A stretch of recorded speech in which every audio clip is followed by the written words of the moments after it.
విశ్వాసయాత్ర అనే మా ఛానల్ని సబ్స్క్రైబ్ చేయండి. మనం ఇలా సజీవంగా ఉన్నాము అంటే దానికి కారణం కేవలం ప్రభు అయిన యేసుక్రీస్తు యొక్క కృప మాత్రమే.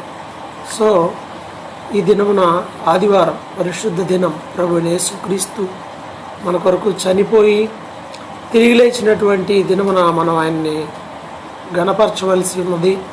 అయితే ప్రస్తుత కరోనా సెకండ్ వేవ్ విస్తరించుతున్న ఈ నేపథ్యంలో ప్రభుత్వం యొక్క ఉత్తర్వుల ప్రకారం మనం మందిరాల్లో చేరి ఆయన గణపరిచే అవకాశం లేదు. కేవలం ఇలా లైవ్ ద్వారా దేవుని యొక్క వాక్యాన్ని మాత్రం వినడానికి మాత్రమే అందరికీ అవకాశం ఉంది. అయితే ఇలాంటి సమయంలో ఏదో ప్రార్థన లేదు కదా అన్న ఉద్దేశంతో కాకుండా ప్రతి ఒక్కరూ కూడా సమయాన్ని దేవుని సన్నిధిలో వాక్యం చదవడానికి, ప్రార్థించడానికి, ఆయన్ని స్తుతించడానికి, అంటే యథావిధిగా ఒకప్పుడు ఎలాగ మనం ప్రభువుకి సమీపంగా ఉన్నామో అలాగే ఆయనకి సమీపముగా ఉండేటువంటి వారముగా మనం ఉండాల్సినటువంటి అవసరత ఎంతో ఉన్నది. ఆయనకు సమీపంగా ఉండడం అంటే వాక్యాన్ని చదువుతూ, ప్రార్థనలో గడుపుతూ, ఇతరుల కొరకు కూడా మనం విజ్ఞాపన చేయవలసినటువంటి వారమై కూడా ఉన్నాము అనే విషయాన్ని గ్రహించాలి. ప్రియులారా, ఈరోజు మనం భయంకరమైన దినాల్లో జీవిస్తూ ఉన్నాం, అందరికీ తెలిసినటువంటి విషయమే. అయితే ఈ సమయంలో బైబిల్ గ్రంథంలో చిట్ట చివరి గ్రంథమైనటువంటి ప్రకటన గ్రంథాన్ని మనం చూడబోతా ఉన్నాం. ప్రకటన గ్రంథం అనగానే చాలామందికి కొన్ని రకాలైనటువంటి భయాలు కలుగుతూ ఉంటాయి. ఏమో ప్రకటన గ్రంథం అంటే ఏంటో పెద్ద మిస్టరీ లాగా కొంతమంది ఫీల్ అవుతారు. అంటే అది ఎవరికి అర్థం కాని విధంగా ఉండేటువంటి గ్రంథం అని కొంతమంది ఫీల్ అవుతుంటారు. అయితే ఇంకొంతమంది ఇది ఎవరికి అర్థం కాదు, చాలా తక్కువ మందికి మాత్రమే అర్థమవుతుంది అని చెప్పి ఫీల్ అయ్యే వాళ్ళు కూడా ఉంటారు. కాబట్టి గుర్తించుకోవాలి, మొట్టమొదటిగా ఎప్పుడూ కూడా మనకు అర్థం కాదు అనేటువంటిది ఏదీ లేదు. ప్రభు పరిశుద్ధ గ్రంథంలో అన్నీ కూడా మన కొరకు రాయించి పెట్టాడు అనే విషయాన్ని మనం తెలుసుకోవాలి. మొట్టమొదటి అసలు ఫస్ట్ చదవాలి కదా, అర్థం అవ్వాలి అని అంటే మొదటగా మనం దాన్ని చదవాలి. చదవకుండా ఇది అర్థం కాదు అనుకుంటే ఇంకా అలా అర్థం కాకుండానే పోతుంది. అసలు ప్రకటన గ్రంథం మనం భయపడటానికి కాదు రాయించింది దేవుడు. ప్రకటన గ్రంథం దేవుడు ఎందుకొరకు రాయించాడు అంటే మనం దాన్ని చదివి అర్థం చేసుకుని రానున్నటువంటి భయంకరమైనటువంటి మహాశ్రమలు ఎలా ఉంటాయో తెలుసుకొని తద్వారా మారు మనసు పొంది ప్రభువును గణపరచడానికి దేవుడు ఏర్పాటు చేసినటువంటి లేఖన గ్రంథం. అయితే ప్రకటన గ్రంథం అర్థం కావాలి అని అంటే గతంలో రాయబడినటువంటి, అంటే బైబిల్ గ్రంథంలో ఉన్న మిగతా 65 పుస్తకాలు, మొత్తం 66 పుస్తకాలు బైబిల్ గ్రంథంలో రాయబడి ఉన్నాయి. మిగతాయి కూడా అర్థమైతే ప్రకటన గ్రంథం సులభంగా అర్థమవుతుంది. అలా కాకుండా డైరెక్ట్గా ప్రకటన గ్రంథం చదివితే కొంతవరకు అర్థం కాకపోవడానికి అవకాశం ఉంటుంది. ఏది ఏమైనప్పటికీ దేవుని యొక్క వాక్యాన్ని మనం ఇప్పుడు చూస్తూ ఉన్నాం. ప్రకటన గ్రంథం 1వ అధ్యాయాన్ని చూద్దాం. దేవుని చిత్తమైతే, ఆయన రాకడ ఆలస్యమైతే ఈ ప్రకటన గ్రంథాన్ని ఈ దినాన్ని ఇలా ప్రారంభించి ముగింపు వరకు కొన్ని రోజులైనా పట్టవచ్చు. ముగింపు వరకు క్రమంగా దేవుడు నాకు అనుగ్రహించినటువంటి ఆయన వాక్యంను బట్టి నేను మీకు జ్ఞాపకం చేస్తాను. చూడండి, బైబిల్ గ్రంథంలో చివరి గ్రంథం ప్రకటన గ్రంథం. బైబిల్ గ్రంథంలో చివరి గ్రంథం, క్రొత్త నిబంధనలో చివరి గ్రంథం ప్రకటన గ్రంథం. ఈ ప్రకటన గ్రంథాన్ని చదివేటప్పుడు ప్రాముఖ్యంగా తెలుసుకోవాల్సిన విషయాలు ఏమిటి అంటే, ఇది నాకు అర్థం కాదు, దీంట్లో ఏవో రాయబడ్డాయి అనేటువంటి భ్రమలో నుంచి మొట్టమొదటిగా బయటికి రావాలి.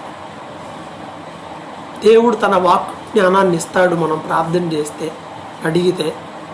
కాబట్టి ప్రార్థన పూర్వకంగా ధ్యానం చేస్తే దేవుడు అన్నీ బయలుపరుస్తాడు. నెంబర్ 1. నెంబర్ 2, ఇందులో రాయబడిన విషయాలను చూసి చదివి విని భయపడటం దేవుని యొక్క ఉద్దేశం కాదు. ఆయన్ని మహిమపరచాలి, తెలుసుకొని వాక్య ప్రకారం జీవించాలి. సో ఈ రెండు మన మనసులో ఉండాలి. అప్పుడు మనం వాక్యాన్ని చదవాలి. యోహాను రాసిన ప్రకటన గ్రంథం. ప్రియులారా, ఈ ప్రకటన గ్రంథాన్ని రాసింది ఎవరు అనేది క్లియర్గా అక్కడే రాయబడి ఉంది. యోహాను. ఎవరు ఈ యోహాను అంటే యేసుక్రీస్తు 12 మంది శిష్యుల్లో ఒకడైనటువంటి యోహాను. యేసుక్రీస్తు ఎంతగానో ప్రేమించినటువంటి వ్యక్తి, ఎప్పుడు ఆయనకు సమీపంగా ఉండేటువంటి వ్యక్తి. అపోస్తులైన 12 మందిలో యోహాను కూడా ఒకడు అనే విషయాన్ని మనం గుర్తించాలి. అలాగే ఇంకో ప్రాముఖ్యమైనటువంటి విషయం ఏమిటి అని అంటే, అనేక మంది అంటే 12 మంది అపోస్తులు భయంకరమైనటువంటి శిక్షలను అనుభవించారు, హతసాక్షులుగా ప్రభు కోసం మరణించారు. కానీ ఈ ప్రకటన గ్రంథాన్ని రాసిన యోహాను మాత్రం సాధారణమైనటువంటి మరణాన్ని పొంది ఉన్నాడు. అంటే ఆయన వృద్ధాప్యంలో చనిపోయాడు. ఎఫెసీ పట్టణంలో చివరి వరకు ఉండి అక్కడే పరిచర్య చేసి అక్కడే యోహాను చనిపోయాడు.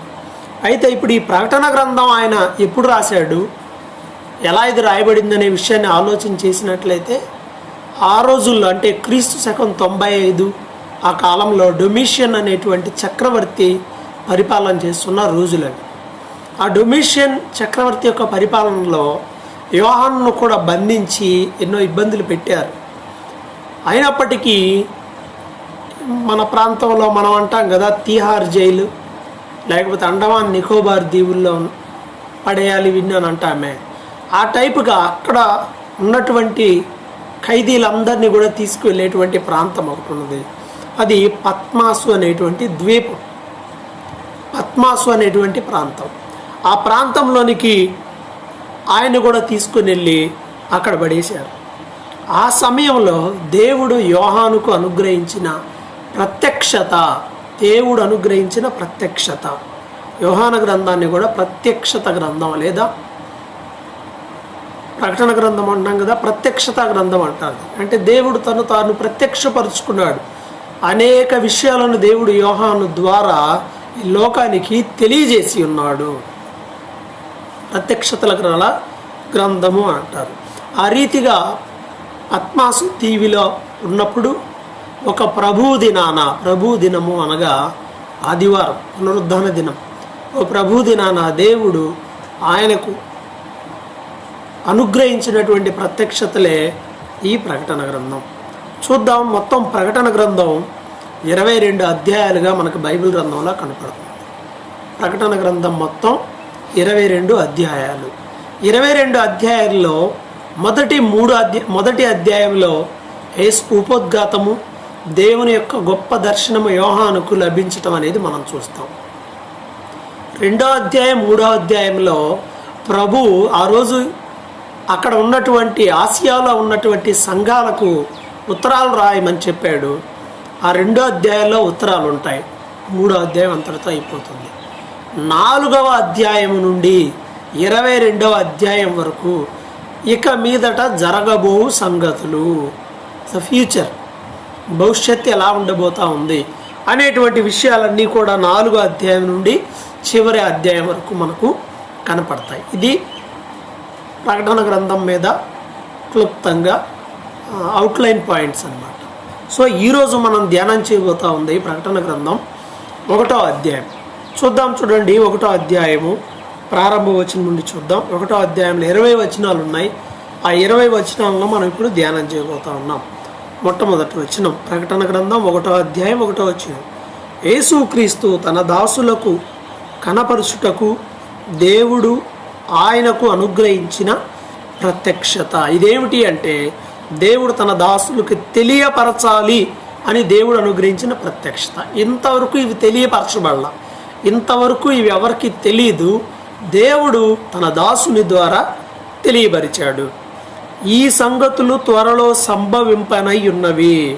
ఆయన తన దూత ద్వారా వర్తమానం పంపి తన దాసుడైన యోహానుకు వాటిని సూచించెను.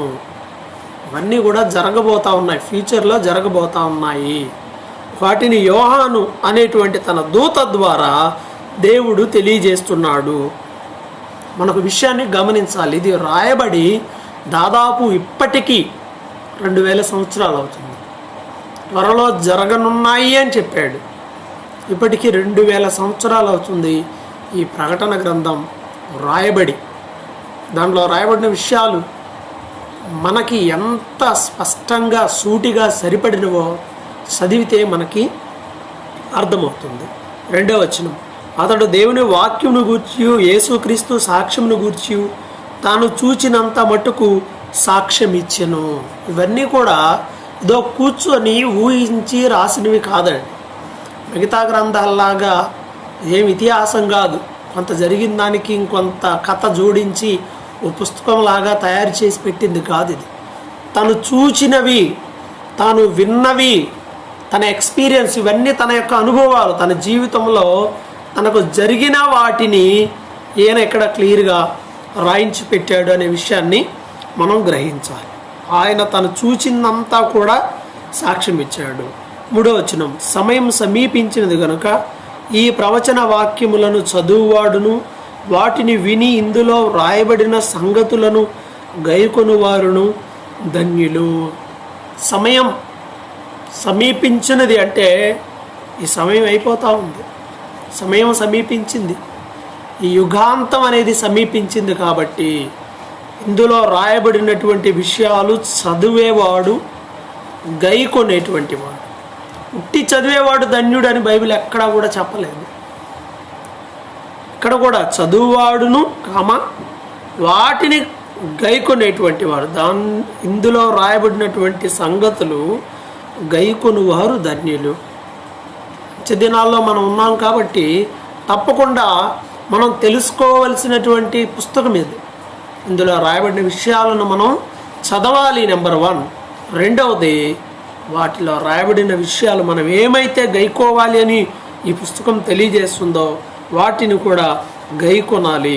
వారు ధన్యులు అని బైబిల్ చదివిస్తూ ఉంది. కాబట్టి పిల్లలు ఒక దినం రాబోతూ ఉంది. దేవుని వాక్యము కూడా ఎవరు చెప్పేవాళ్ళు ఉండరు. ఇప్పుడు విస్తృతంగా దేవుని యొక్క వాక్యం అందించబడుతుంది.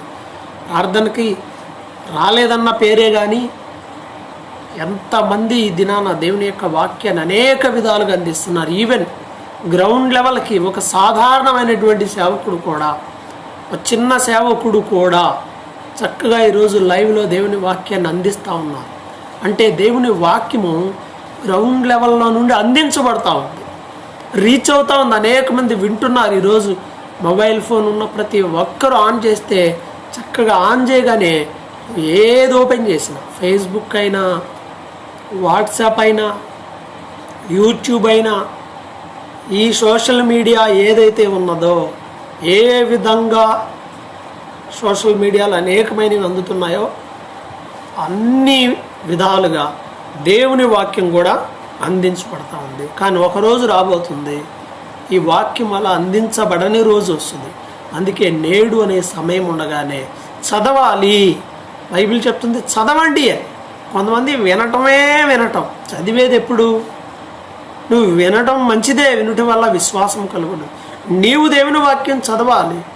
దేవుడు నీతో మాట్లాడతాడు. వాక్యాన్ని నువ్వు చదువుతూ ఉండాలి. కొంతమంది అసలు బైబిలే చదవరు. ఈ ఫోన్లో వచ్చిన దగ్గర నుండి చాలామంది వాక్యాలు వింటూ ఉంటున్నారు కానీ బైబిల్ గ్రంథాన్ని తెరిచి చదవట్లా. బైబిల్ తెరిచి చదువు, దేవుడు నీతో మాట్లాడతాడు. చదువు రాని వాళ్ళు వింటూ ఉంటారు. చదువు వచ్చావు కదా, నీకు వచ్చు కదా, బైబిల్ గ్రంథాన్ని నువ్వు చదవాలి. వాటిని విని వాటి ప్రకారం గైకోవాలి. 4వ వచనంలో యోహాను ఆసియాలో ఉన్న 7 సంఘములకు శుభమని చెప్పారు. ఆయనది ఆసియా ఖండంలో ఆ రోజుల్లో ఉన్నటువంటి 7 సంఘాలకి రాస్తూ ఉన్నాడు ఈ విషయాన్ని. వర్తమాన భూత భవిష్యత్ కాలంలో ఉన్నవాని నుండి, ఆయన సింహాసనం ఎదుట ఉన్న 7 ఆత్మల నుండి, నమ్మకమైన సాక్షియు, మృతుల్లో నుండి ఆది సంభూతుడిగా లేచిన వాడును, భూపతులకు అధిపతి అయిన యేసుక్రీస్తు నుండి కృపా సమాధానం మీకు కలుగునుగాక. 7 సంఘాలకు రాస్తూ ప్రారంభంగా ఈ వచనాన్ని తెలియజేశాడు. దీంట్లో రాయబడిన విషయం ఏమిటి? ఈ వచనంలో యేసు ప్రభు యొక్క గొప్పతనాన్ని ఆయన వర్ణించాడు. ఏమిటి అనంటే వర్తమాన భూత భవిష్యత్ కాలంలో ఉన్నవాని నుండి. ఏమిటి?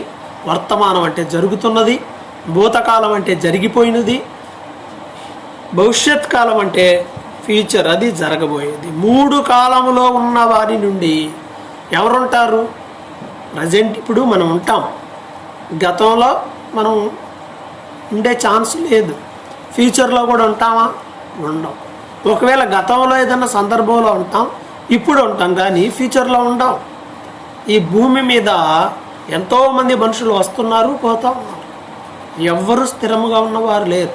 అప్పుడు ఉన్నారండి, ఇప్పుడున్నారండి, తర్వాత కూడా ఉంటాడండి, ఇంకెంతకాలమైనా ఉంటాడండి అని ఎవరి గురించి భూమి మీద చెప్పడానికి లేదు. ఒకే ఒక్కరికి మాత్రమే ఆ వాక్యం సరిపోతుంది, అది ప్రభు అయిన యేసుక్రీస్తుకు మాత్రమే.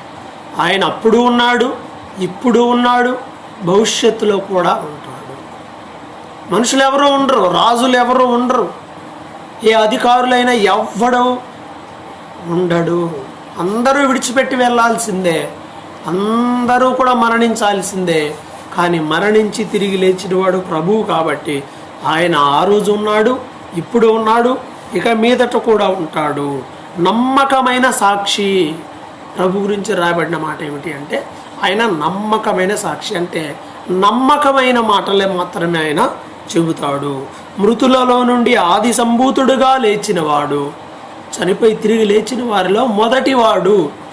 అనేక మంది చనిపోయారు, తిరిగి లేచారు యేసు ప్రభు కంటే ముందు, కానీ వారు మరలా చనిపోయారు. పాత నిబంధనలో కొంతమంది చనిపోయి తిరిగి లేచిన వారు ఉన్నారు, వాళ్ళు మరలా చనిపోయారు. యేసు ప్రభు పరిచర్యలో కూడా కొంతమంది చనిపోయి తిరిగి లేచిన వారు ఉన్నారు, వారు మరలా చనిపోయారు. శిష్యుల చేత చనిపోయి లేపబడిన వారు ఉన్నారు, మరలా వాళ్ళు చనిపోయారు. ఈరోజు కూడా అనేక మంది చనిపోయి బ్రతికిన వారు ఉన్నారేమో కానీ మరలా తిరిగి వారు చనిపోయారు. అలా కాకుండా ప్రభు గురించి రాయబడిన మాట ఏమిటి అని అంటే ఆయన చనిపోయి తిరిగి లేచి ఉన్నాడు. ఇక మరి ఎన్నడూ ఆయన మరణించలేదు. అంటే సజీవంగా ఉండేటువంటి మృతులలో నుండి ఆది సంభూతుడుగా లేచినవాడు, ఫస్ట్ ఆయనే లేచింది. భూపతులకు అధిపతి అయిన యేసుక్రీస్తు. ఎవరండి యేసుక్రీస్తు అంటే ఎవరు అనుకుంటున్నారు? ఏదో కొన్ని జాతులకి తక్కువ కులానికి సంబంధించిన దేవుడే అని అనుకుంటున్నావా? భ్రమపడమాక. ఈరోజు ప్రపంచమంతా కూడా ఆయన్ని ఆరాధిస్తూ ఉంది. ప్రపంచంలో మెజారిటీ పీపుల్ అందరూ కూడా ప్రభువుని రక్షకుడిగా, దేవునిగా అంగీకరించి ఆయన పూజిస్తూ ఉన్నారు. ప్రపంచమంతా కూడా ఒప్పుకుంటుంది. భూపతులకు అధిపతి అయిన యేసుక్రీస్తు. భూపతులు భూమిని పరిపాలన చేసేటువంటి వాళ్ళు, భూమిని ఏలేటువంటి వారు, రాజులు అవ్వచ్చు, చక్రవర్తులు అవ్వచ్చు. అవి గడిచిపోయినాయి. నేడు ప్రజాస్వామ్యం వచ్చింది. దేశంలో ఉన్నటువంటి ప్రధానులు అవ్వచ్చు, అధ్యక్షులు అవ్వచ్చు, మంత్రులు అవ్వచ్చు, ఎవడైనా సరే భూపతులకు ఆయన అధిపతి.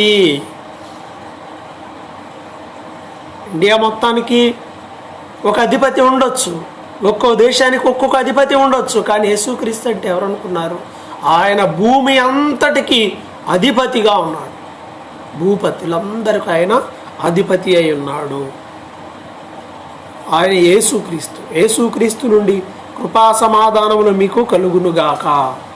6వ వచనం, మనలను ప్రేమించుచు తన రక్తము వలన మన పాపముల నుండి మనల్ని విడిపించిన వానికి మహిమయు ప్రభావమును యుగ యుగములు కలుగునుగాక. ఆమేన్. మరొక విషయాన్ని ప్రస్తావించాడు. అదేమిటి అని అంటే ఆయన మనల్ని ప్రేమించాడు. ఆయన మనలను ప్రేమించి తన రక్తము వలన మన పాపముల నుండి మనల్ని విడిపించినవాడు. మనల్ని ప్రేమించేవాడు. ఎవరు అంతవరకు మనిషిని ప్రేమించగలరు అని అంటే ఈ లోకంలో చాలా ప్రేమలు ఉన్నాయి. అవన్నీ కూడా ఒక పరిధి వరకే వస్తాయి, అక్కడ దాకా రాగానే ఆగిపోతాయి. కానీ దేవుని యొక్క ప్రేమ ఎంత గొప్పది అని అంటే ఆయన ఎంతగా మనల్ని ప్రేమించాడు అని అంటే తన ప్రాణం ఇచ్చాడు. మన కొరకు తన ప్రాణాన్ని ఇచ్చాడు. ఉచితముగా మన కొరకు ప్రాణం ఇచ్చాడు. మన కొరకు దెబ్బలు తినాలన్నా, మన యొక్క రుణాన్ని ఎవరన్నా చెల్లించాలన్నా ఎవరు ముందుకు రారు. ఇతనికి బదులుగా నీ ప్రాణం తీయాలి అని అంటే కొన్ని సందర్భాల్లో కుటుంబ సభ్యులు కూడా ముందు రాకపోవచ్చు. నాకేం సంబంధం అండి, అతను చేస్తే అతను శిక్షింపబడాలి కానీ నాకేంటి అనేటువంటి పరిస్థితులు మనం చూడగలుగుతాం. కానీ ప్రభు ఏం చేశాడంటే మనల్ని ప్రేమించాడు. మాటలతో ప్రేమించలా, క్రియలతో ప్రేమించాడు. ఎలా? మన పాపములను బట్టి మనకు రావాల్సిన శిక్షను తాను భరించి తను మన కొరకు రక్తము కార్చాడు. అది దేవుని యొక్క ప్రేమ. ప్రియులారా, లోకంలో ఎన్ని ప్రేమలు ఉన్నా దేవుని ప్రేమకు సాటి అయినది మరి ఏది కూడా లేదు. ఆయన నిన్ను ప్రేమించినట్లుగా లోకంలో మరి ఎవరు నిన్ను ప్రేమించలేరు. ఆయన మన పాపముల కొరకు తన ప్రాణాన్ని పెట్టాడు. అది నిజమైనటువంటి ప్రేమ. అంత మాత్రమే కాదు, తన రక్తము వల్ల మన పాపముల నుండి ఆయన మనకు విడుదల కలిగిస్తూ ఉన్నాడు. అందును బట్టి ఆయనకి స్తోత్రము, అందును బట్టి ఆయనకి మహిమా ప్రభావములు యుగ యుగములు కలుగునుగా కాటున్నాడు. ఏం చేశాడంట? తన రక్తము వలన మన పాపముల నుండి మనకి విడుదల. మనిషి చేసిన పాపములకు క్షమాపణ ఎలా లభిస్తుంది? చాలామంది రకరకాలైనవి చెప్తూ ఉంటారు రీజన్స్. పాపం పోవాలి అని అంటే ఏవేవో చేస్తూ ఉంటారు. పాపం పోవాలంటే యజ్ఞాలు చేసినా, యాగాలు చేసినా, లేకపోతే ఈ నదుల్లోకి వెళ్ళి మునిగినా, ఈ ఒక్క నది కాదు, ఈ ఇండియాలో ఉన్న అన్ని నదులన్నీ కలిపి ఒక చోటేసి నిన్ను తడిపినా, నిన్ను కడిగినా నీ పాపం పోదు. ఇళ్లలో మునిగితే నీ పాపం పోదు. పాపం ఎలా పోతుంది, ఎలా కడగబడుతుంది అని అంటే పరిశుద్ధుడైన దేవుని రక్తము వలన పాపం పోతుంది. రక్తము వలన పాప క్షమాపణ కలుగుతుంది అని గ్రంథం చెప్తుంది. ఒక పరిశుద్ధమైన రక్తము చిందించబడాలి మన కొరకు, అప్పుడు మనకి క్షమాపణ అనేది లభిస్తుంది. ఎవరిది రక్తం అంటే ప్రభువైన యేసుక్రీస్తుది రక్తం. ఆ రక్తంలో మనకి క్షమాపణ కలుగుతుంది. యోహాను సువార్త 1వ అధ్యాయము, యోహాను రాసిన మొదటి పత్రిక 1వ అధ్యాయము 9వ వచనం చదివితే బైబిల్ చెప్తుంది కదా, మనము మన పాపములను ఒప్పుకొని ఎడల ఆయన నమ్మదగినవాడు, నీతిమంతుడు కనుక ఆయన సమస్త ప్రతి అపవిత్రత నుండి, ప్రతి పాపము నుండి మనల్ని విడిపించి పవిత్రులుగా చేస్తాడని బైబిల్ చెప్తుంది. ఆయన నమ్మదగినవాడు, నీతిమంతుడు. మనం ఒప్పుకుంటే ప్రతి పాపము నుండి, యేసు రక్తము ప్రతి పాపము నుండి మనలను పవిత్రులనుగా చేయును. వ్యక్తి పవిత్రత పొందాలి అని అంటే కేవలం యేసు రక్తంలో కడగబడుట ద్వారా మాత్రమే పవిత్రత వస్తుంది. ఇక ఏ విధముగా కూడా పవిత్రత రాదు అనే విషయాన్ని మనం గ్రహించాలి. ఎంత ఘోర పాపమైనా సరే, ఎలాంటి ఘోర పాపివైనా సరే, నువ్వు ప్రభువైన యేసుక్రీస్తు వద్దకు వచ్చి ఆయన్ని రక్షకుడుగా అంగీకరించి, నీ కొరకు ఆయన చనిపోయి తిరిగి లేచి మరలా తిరిగి రానున్నాడని నువ్వు విశ్వసించినట్లయితే నీ పాపములకు క్షమాపణ కలుగుతుంది. పాపములకు క్షమాపణ కలుగుతుంది. కాబట్టి ప్రియమైన వారలారా, ఆలోచన చేసుకుందాం.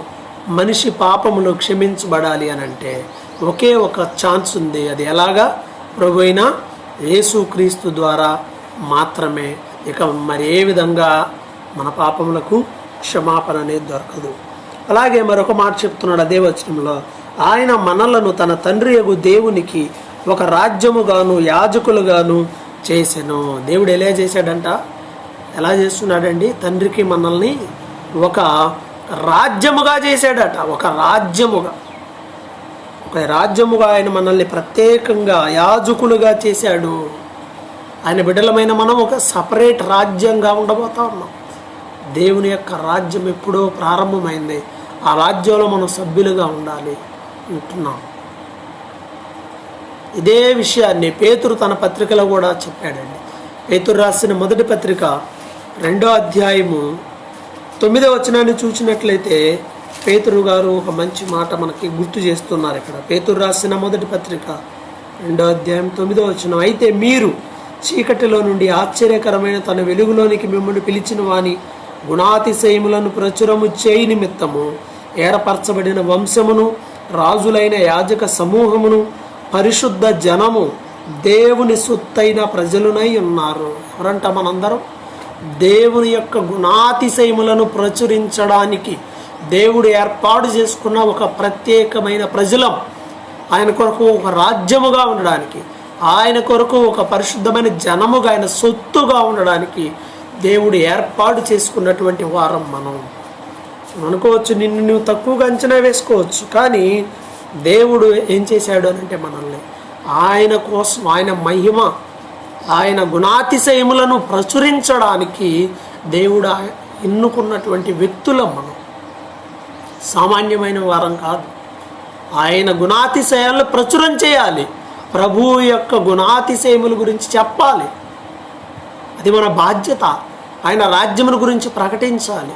ఆయన మరణ పునరుద్ధానం గురించి మనం ప్రకటించాలి. ఆయన ప్రేమను గురించి ప్రకటించాలి. ఆయన ప్రేమను ప్రకటించడానికి, ఆయన గుణాతిశయములను గూర్చి ప్రచురించడానికి దేవుడు మనల్ని ఏర్పాటు చేసుకున్నాడు. ఎలా? ఒక రాజ్యంగా ఏర్పాటు చేసుకున్నాడు. మనం ఒక ప్రత్యేకమైనటువంటి ప్రజలం. ప్రియమైన దేవుని బిడ్డలారా, ఆయన రాజ్యముగా ఉండడానికి, దేవునికి ఒక రాజ్యంగా, యాజకులుగా దేవుడు మనల్ని ఏర్పాటు చేశాడు. 7వ వచనం, ప్రకటన గ్రంథం 1వ అధ్యాయం 7వ వచనం. ఇదిగో ఆయన మేఘరూఢుడై వచ్చుచున్నాడు, ప్రతి నేత్రము ఆయనను చూచును, ఆయన్ను పొడిచిన వారును చూచెదరు, భూజనులందరూ ఆయన్ను చూచి రొమ్ము కొట్టుకుందరు. అవును, ఆమేన్. ప్రభు మేఘారూఢుడై వచ్చుచున్నాడు. యేసుక్రీస్తు రాబోతా ఉన్నాడు. ఎందుకు వస్తున్నాడు? అసలు ఎందుకు వస్తున్నాడు? యేసు ప్రభు ఎందుకు రావాలి? ఆల్రెడీ ఒకసారి వచ్చాడు ఈ లోకానికి. ఎందుకు వచ్చాడు? మనుషులందరినీ తన పరిశుద్ధమైన రక్తాన్ని చిందించి పాపం నుండి విడిపించడానికి, సిలువలో మన కొరకు చనిపోయి తిరిగి లేవడానికి వచ్చాడు కదా. అయిపోయింది, వెళ్ళిపోయాడు కదా. మరలా ఎందుకు రానున్నాడు అని అంటే, ఎందుకు రానున్నాడంటే ఈ లోక రాజ్యం, ఈ అధికారం మొత్తం తీసేసి ఆయన రాజ్యమే ఇక్కడ మరలా స్థాపించబోతున్నాడు.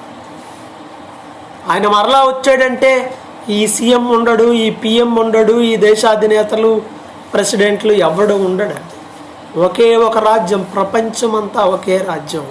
యేసుక్రీస్తు రాజుగా ఈ రాజ్యం అంతా కూడా పరిపాలన చేయబడుతుంది. నీతిగల తన రాజ్యాన్ని ప్రభు ఈ భూమి మీద ఏర్పాటు చేయబోతా ఉన్నాడు. ఇప్పటికే అది ప్రారంభించబడింది. ప్రభు చెప్పాడు, ఇదిగో దేవుని రాజ్యం యొద్దకు వచ్చి ఉన్నది అని చెప్పాడు. వచ్చింది. ఈ రాజ్యం విస్తరించబడుతూ ఉంది. అయితే వేరే రాజ్యం ఉంది కాబట్టి ఇది కనపడడంలా, ఇవన్నీ పోతాయి. ఈ రాజ్యం ఒకటే పైకి వస్తుంది. యేసు ప్రభు మేఘరూరుడే అంటే మేఘాల మీద రానయ్యున్నాడు. ఆయన మేఘం మీద రాబోతా ఉన్నాడు. ఆయన వస్తాడు. ఎవరికి కనిపిస్తాడు? ప్రతి నేత్రము ఆయనను చూచును. ఎప్పుడైతే ఆయన రాకడ, రెండవ రాకడ, బహిరంగంగా ఆయన ఎప్పుడైతే ఈ లోకం మీదకి రాబోతున్నాడో అప్పుడు ప్రతి వాళ్ళు చూస్తారట. అందరూ చూస్తారు. ఆ రోజు సజీవంగా ఉన్న అందరూ చూస్తారు. ఎలా చూస్తారు? లైవ్లో ఇదిగో ఇలా చూసినట్టు అందరూ చూస్తారు. ఇప్పుడు ఆకాశంలో ఏదన్నా విచిత్రమైన పరిస్థితి అనుకోండి, అందరం చూడగలట్లేదా? చక్కగా శాటిలైట్స్ ద్వారా, టీవీ ఛానల్స్ ద్వారా అనేక విధాలుగా లైవ్లు అన్నీ అందరం చూస్తూ ఉన్నాం. ఆ రోజు కూడా అంతే. యేసు ప్రభు వస్తాడు, అందరూ చూస్తాడు. ప్రతి నేత్రము ఆయనను చూచును. సజీవంగా ఉన్న ప్రతి ఒక్కరూ చూస్తారు. లైవ్లో వచ్చేసినాయి కదా, ఎక్కడ ఏది జరిగినా ప్రపంచమంతా చూస్తారు. అలాగే యేసు ప్రభు వస్తాడు, ఈ లోకమంతా కూడా తప్పకుండా చూస్తున్నారు. ఆయన పొడిచిన వారు కూడా చూస్తారు. అంటే ఎవరు? ఆయన పొడిచిన వాళ్ళంటే ఆ రోజు ఆయన పొడిచిన వాళ్ళని కాదు. ఆయన పొడిచినటువంటి ప్రజలు, ఇశ్రాయేలీల ప్రజలు ఆయన కాదన్నవారు, ఆయన్ని శిక్ష విధించేలా చేసినటువంటి వారు, వాళ్ళు కూడా చూస్తారు. ద్వేషించిన వాళ్ళందరూ కూడా ఆయనను చూస్తారు. భూజనులందరూ ఆయన్ని చూసి రొమ్ము కొట్టుకుందరు. అయ్యో అయ్యో, మనం ఈయన కాదనుకున్నామే, ఈయనేదో అనుకున్నాం, ఈ కేవలం ఆ దేవుడే అనుకున్నాం, వాళ్ళకే దేవుడు అనుకున్నాం, ఆయన మేము కాదనుకున్నాం. రొమ్ము కొట్టుకుంటారు. ఆ రోజు గుండెలు బాదుకుంటా ఉంటారు, ఎందుకు మేము ఈయన్ని అంగీకరించలేకపోయాము. ఇది జరగబోతున్న విషయం అండి. జరగబోయేది ఇదే. ఇప్పుడు యేసును కాదనుకుంటే రేపు గుండె కొట్టుకొని ఏడుస్తావు, అయ్యో నేను ఎందుకు కాదనుకున్నానండి. కాబట్టి నేడు అనే సమయం ఉండగానే యేసు ప్రభు యొక్క గొప్పతనాన్ని గుర్తించి ఆయన రక్షకుడుగా అంగీకరించి ఆయన ప్రేమను తెలుసుకొని ఆయన రక్తంలో కడగబడు రక్షణ పొంది. ఆ తర్వాత వచ్చిన 8వ వచనం, అల్ఫాయు ఒమేగయు నేనే అంటే ఏంటి? అల్ఫయు ఒమేగయు నేనే అంటే ఆదియు అంతము నేనే అని అర్థం. నేనే ప్రారంభం, నేనే ముగింపు. ఆదియు అంతము నేనే. ఆయనే మొదటివాడు, ఆయనే కడపటివాడు, ఆయనే బిగినింగ్, ఆయనే ఎండింగ్. అది దాని అర్థం. వర్తమాన భూత భవిష్యత్ కాలంలో ఉండేవాడు నేనే అని సర్వాధికారి యొక్క దేవుడు అగు ప్రభువు సెలవిచ్చుచున్నాడు. అదండి, అప్పుడున్నాడు, ఇప్పుడు ఉన్నాడు, ఇక మీదట కూడా ఉంటాడు. ఈ విషయాన్ని మనం గ్రహించాలి. అప్పుడు ఉన్నాడండి, ఇప్పుడు లేడంటానికి లేదు. చరిత్రలో చాలామంది అలానే ఉన్నారు. ఈవెన్ మనుషులను కూడా మనం చూస్తూ ఉన్నాం.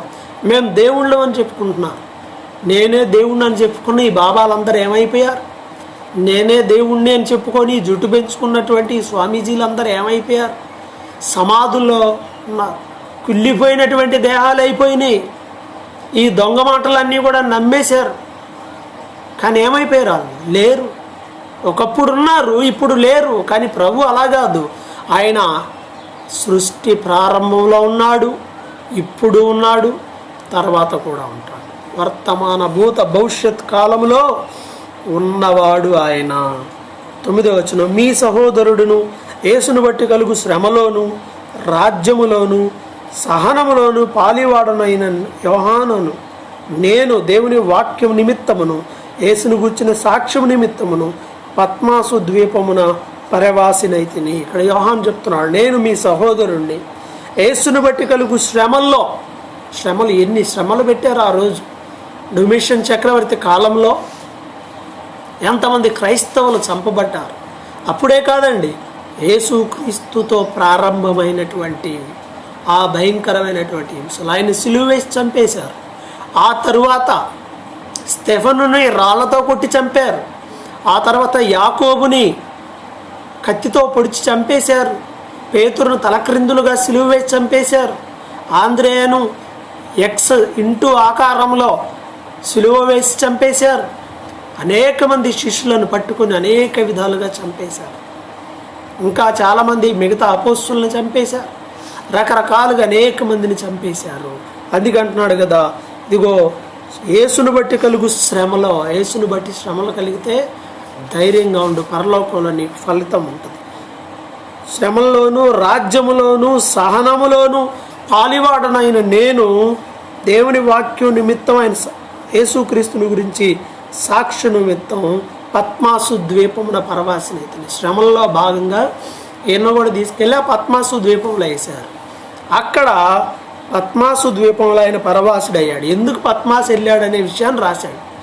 శిక్షలో భాగంగా యేసుక్రీస్తు శిష్యులు శిక్షింపబడ్డారు కదా, ఆ శిక్షలో భాగంగా ఎన్నో కూడా తీసుకెళ్ళి పద్మాసు ద్వీపంలో వేశారు. అక్కడ ప్రభువు దినం ఉందంటే ఒక ఆదివారమున ఆత్మవశుడనై ఉండగా ఆత్మవశుడైపోయాడట. దేవుని యొక్క ఆత్మవశుడైపోయాడు. అలా ఉన్నప్పుడు ఏం జరిగింది? ఒక పెద్ద స్వరం, బోరధ్వని వంటి గొప్ప స్వరం వినపడింది. ఏమని చెప్తుంది? నీవు చూచుచున్నది పుస్తకములో రాసి ఎఫెసు, స్ముర్న, పెర్గము, తుయితైరా, సార్దిస్, ఫిలదెల్ఫియా, లవోదికయను 7 సంఘములకు పంపమని చెప్పుట నా వెనక వింటిని. ఒక స్వరం వినపడుతుంది. ఈ ఆసియా ఖండంలో 7 సంఘాలు ఉన్నాయి, 7 సంఘాలకు ఉత్తరాలు రాయి అని ఒక స్వరం క్లియర్గా మాట్లాడి చెప్పింది. ఆత్మవశుడై ఉన్నాడు. ఇది కల కాదు, భ్రమ కాదు. ఆత్మవశుడై ఉండగా దేవుని ఆత్మచేత నింపబడి ఆయన పొందుకున్నటువంటి దర్శనం అండి. 7 సంఘాలకు ఉత్తరం రాయమని చెప్పి ఒక పెద్ద బోరధ్వని వంటి గొప్ప స్వరం, పెద్ద గొప్ప స్వరం. ఆ స్వరం ఏమిటా అని చెప్పేసి చూద్దామని అలా తిరిగినప్పుడు ఒక స్వరూపాన్ని ఆయన చూశాడు.